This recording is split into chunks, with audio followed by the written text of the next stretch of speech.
Today at the Intelligence Forum's Who Are You podcast, we're incredibly privileged to have Professor Kerensa Jennings. Kerensa, thank you so much for having this interview today. Oh, it's a pleasure. It's really nice to be here. Thank you very much. And it was a delight to be part of your event earlier in the year. So lovely to be here with you today. Well, thank you. And the first question I'd like to ask you is, would you tell us about your professional journey so far, which has, I think, been incredibly an interesting one? Thank you. Thank you. Well, yes, it's been quite long, actually, because I started really in the media. So I was working as a television producer for a very long time. Very interested in storytelling, very interested in finding things out and helping the world better understand them.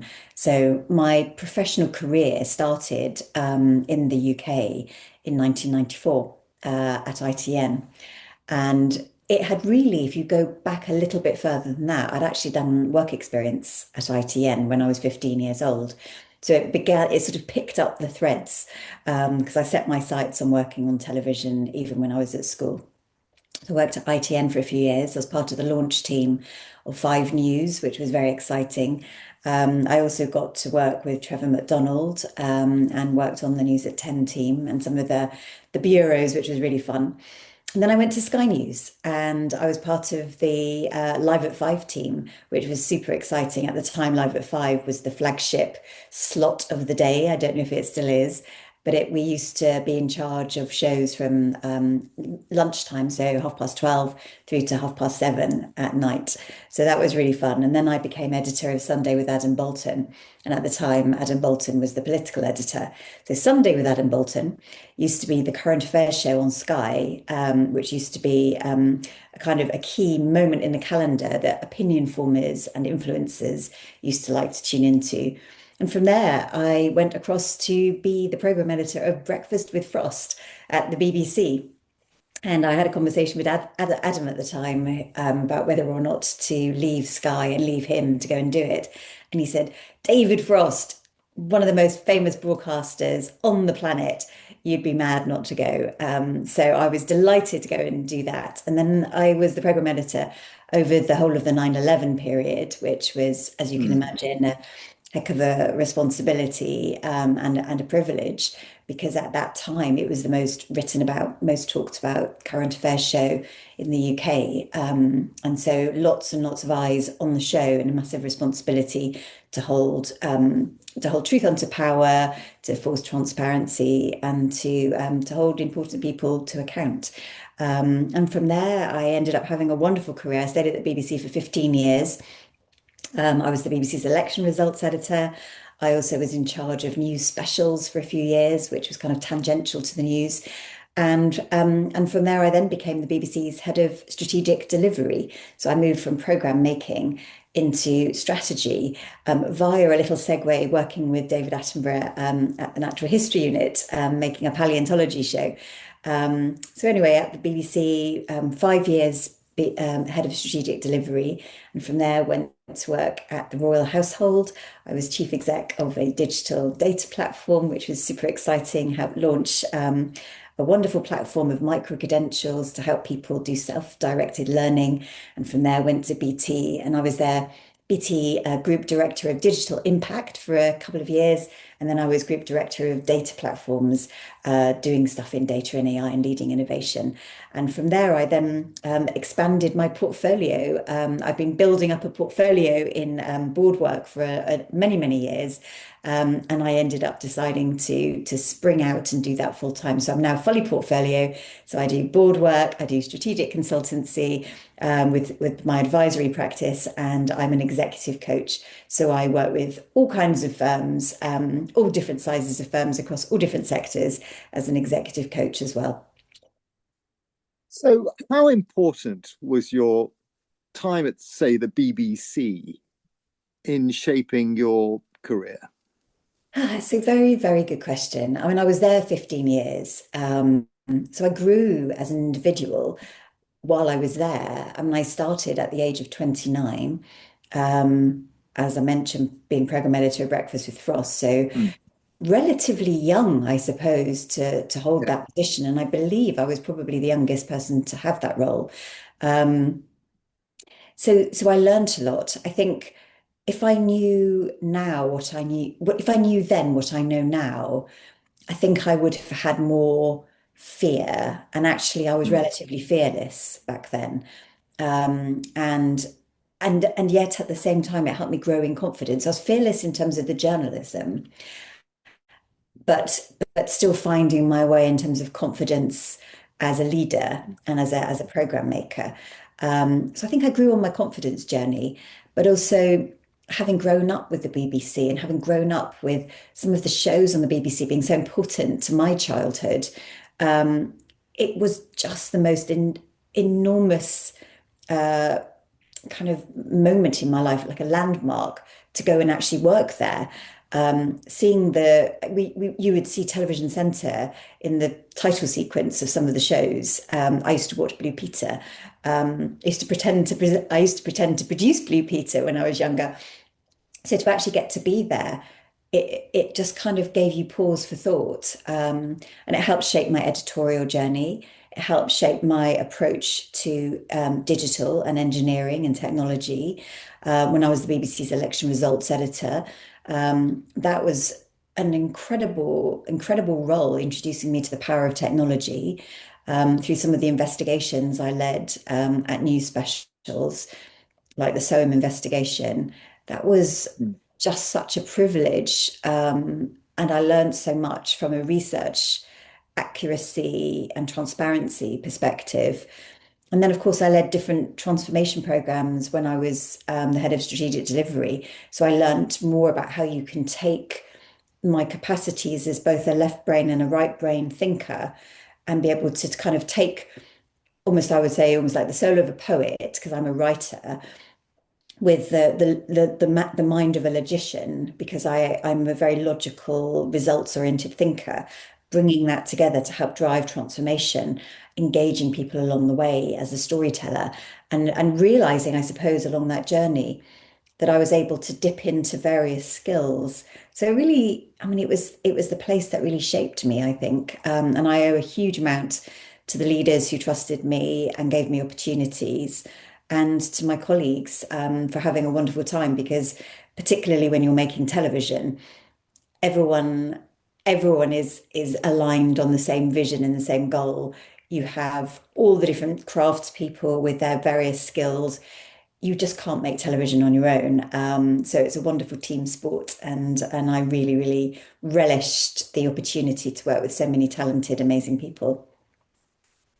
To move to a slightly different direction, you currently in your portfolio career, sit Yeah. on a number of boards, Yes. and you're really well placed to observe what a good board looks like. What are the key ingredients to its success? Would you like to share some of your thoughts on that? Yes, well, I suppose drawing on the teamwork theme, actually, you need to have a really hyper effective, hyper efficient board. You need a collection of skills and insights. So you need people from different backgrounds and people who have different areas of expertise.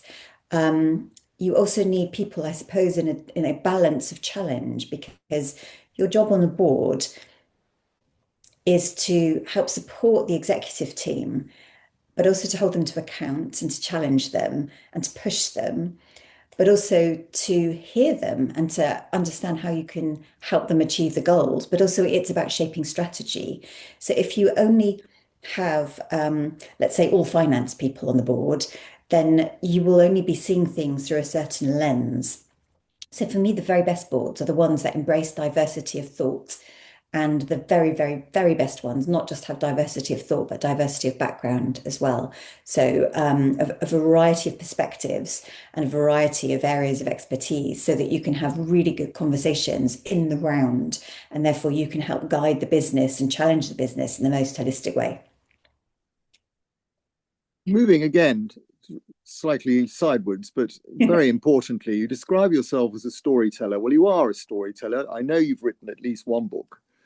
And how important is that word storytelling to you, and why?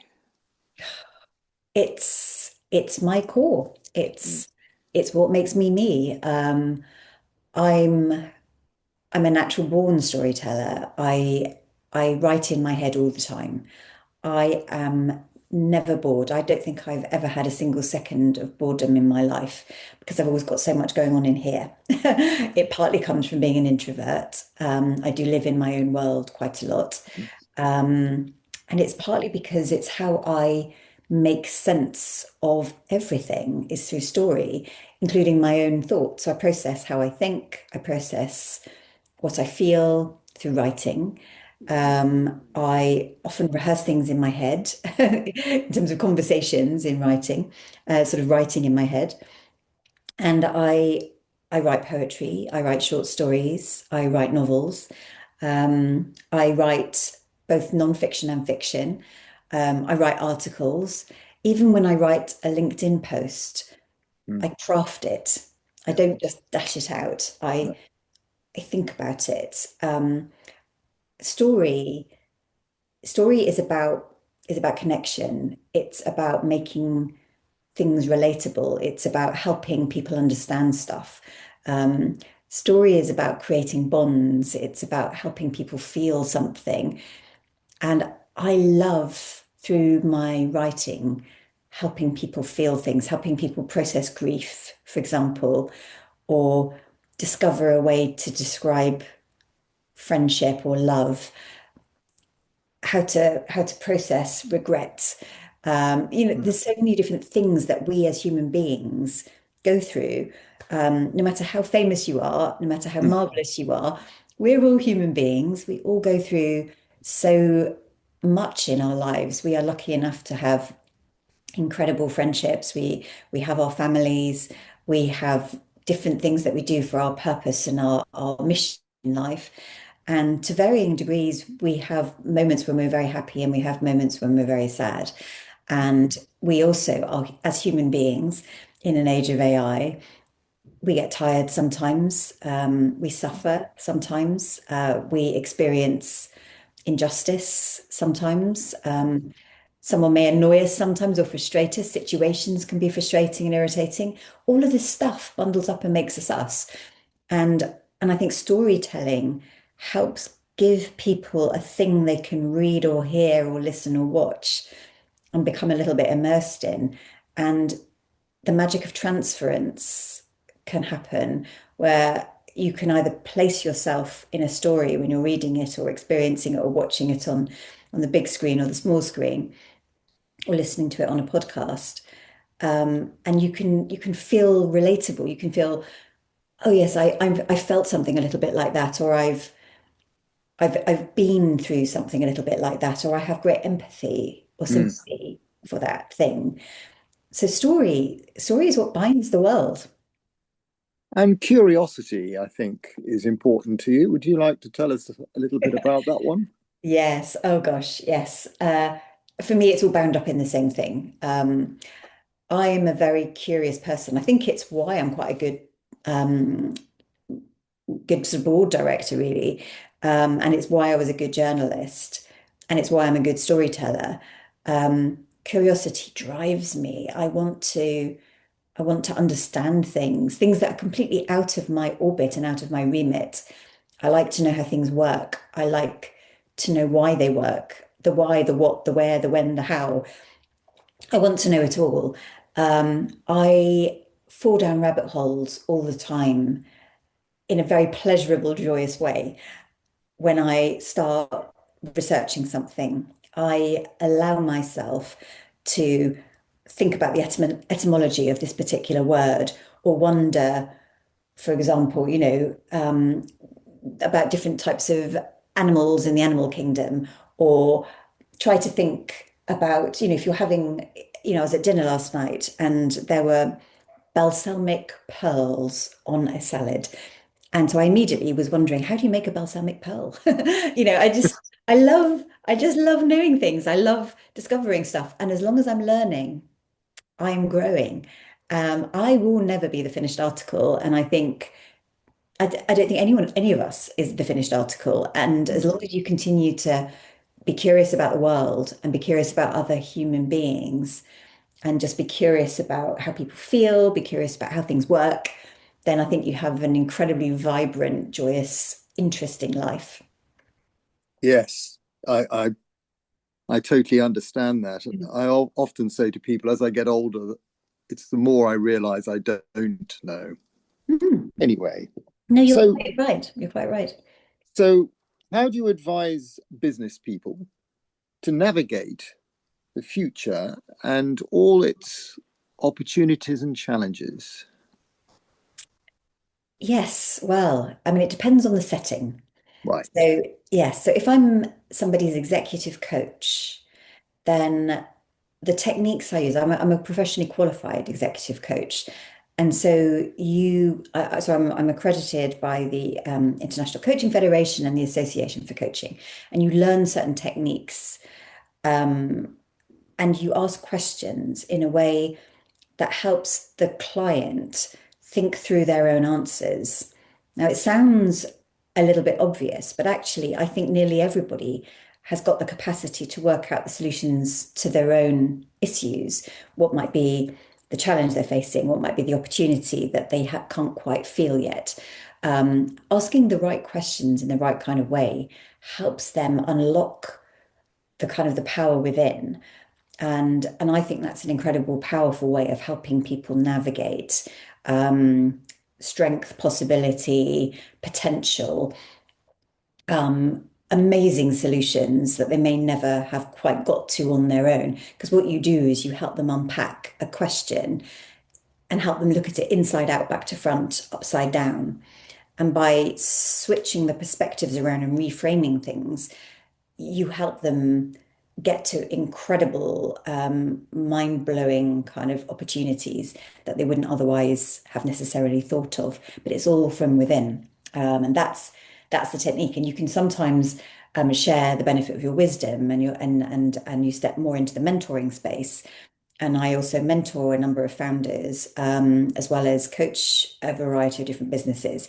And in mentoring, it's about sharing the benefits of things that you've already learned, and things that you already know. And you might give people articles to read or a podcast to listen to, or share certain success stories or case studies that you're aware of to help them see if they can take inspiration from what happened there and an amazing success over here that you could apply to what you're doing over here. In a board setting, it's different again. So in a board setting, it is about understanding what are the values of the company, what is the strategic direction of the company, how do you want to help guide that strategy? Are there things that you might be missing that you're not doing yet? Are there opportunities that might be staring you in the face but you haven't quite seen? Um, are there pitfalls, risks, difficulties, challenges? What about market conditions? And so you're kind of putting together a patchwork quilt, thinking about risks and trade-offs, thinking about opportunities, thinking about challenges, thinking about mitigations. And you're constantly thinking, are we driving this forward? Are we growing? Are we scaling? Are we getting to where we want to be? Are we doing the very best work in service of our clients? Are we creating the very best products or services? Are we doing too much? It's about helping guide the conversation together with your colleagues, providing the right level of strategic guidance with the right level of challenge, with the right level of support. So it's for me, depending on what setting I'm in, it looks and feels slightly different. But I draw on my coaching skills in the boardroom. So I will often find a way to ask a killer question in a way that's like a coaching question in the boardroom that helps the chief executive or the CFO Mm. get to the answer themselves. Because I think it's often a much more powerful thing when someone comes up with their own answer, rather than a board member saying, I think you should do X or Y. You should try to be more supportive than directional in that instance. But you also need to hold them to account. And if something smells wrong or doesn't feel right, you need to ask about it. And in your planning for the future, Hmm. do you have any directions you'd like to go, or do you not have time to think about it because you're so busy? Well, Steve Jobs said the best way to predict the future is to invent it. Right. So I will take inspiration from that. I will continue to do my bit in the field of innovation. Mm. Um, I will continue to do my bit in the field of storytelling. I want to help. I mean, this is it for me, it's the sweet spot of my career, I think, because the first half of my career was in media, second half of my career in technology. And this is the moment where storytelling is bringing it all together. Mm. So I would love to spend more time writing, and I'm building up my coaching practice. I've only been fully portfolio for a year and a half now, so I'm taking on more clients. So I've got some clients in multi-billion pound global firms, and I have others that are small startups, and I have some which are mid-market. But I love coaching. So I'd like to do more of that, and I'd like to do more writing. So I'd like to find more time for writing and coaching, and also just some of the joys of life. I love going to galleries. I love being in art. I love exploring nature. I love just kind of going for a walk. I like being alone in my thoughts. I love spending time with friends and family. So I guess I want a bit of all of it. I think Harry, my mum died a few years ago, and that was um, quite a kind of landmark moment for me because it really made me think you just never know when it's all going to end.